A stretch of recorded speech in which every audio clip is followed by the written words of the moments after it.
Welcome to the first episode of an MMA review. I'm your host Michael Hutchinson, and today we'll be recapping the news and events from the past week in MMA.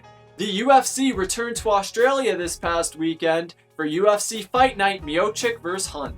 The card did not disappoint, as only 2 of the fights ended up going to the judges' scorecards. Meanwhile, 6 out of the 12 fights were finished in the first round. The main event was an absolute beatdown as Miocic overwhelmed Hunt with his striking and grappling. Miocic finished Hunt in the 5th round, winning by TKO, but fans, media, and even Dana White thought that the fight should have been stopped a round or 2 earlier. Blame fell on the referee, the cage side doctor, and Hunt's cornermen, who all could have stopped the fight at any point.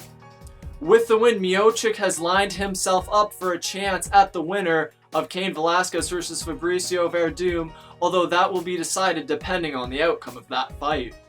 Last Wednesday, the UFC revealed their pay structure for the Reebok sponsorship. It's easy to say that fighters, fans, and media alike were not too impressed by the numbers released. Several fighters took to Twitter to vent their frustrations, claiming that the deal will see them losing a good portion of money that they're used to getting from sponsors. The deal goes into effect on July 7th, with the first event being UFC 189 Aldo vs McGregor, that will see Reebok being the exclusive sponsor. The UFC finally received some good news this week after the Jon Jones and Reebok incidents. Ronda Rousey has been announced as the next cover athlete for next week's issue of Sports Illustrated. Touted as the world's most dominant athlete, having a UFC champion as the cover of a major sports magazine for all the right reasons can only further the reach of the sport and the UFC. The issue hit stands on May 18th. The UFC is holding its first ever event in the Philippines, and they have one heck of a headliner as Frankie Edgar takes on Uriah Faber in a 5-round featherweight fight. This is one of the most intriguing fights of the year between 2 guaranteed Hall of Famers. The fight also has title implications as it could establish who gets the winner of the much anticipated Aldo vs McGregor title fight.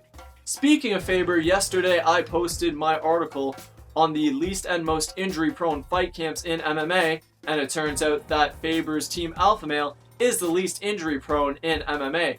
To check out the full article, visit Last Word on Sports MMA or click the link in the description below.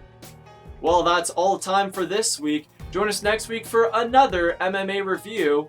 My name is Michael Hutchinson. Make sure to follow me on Twitter, @TheMikeyHutch. Thanks for watching and enjoy the fights.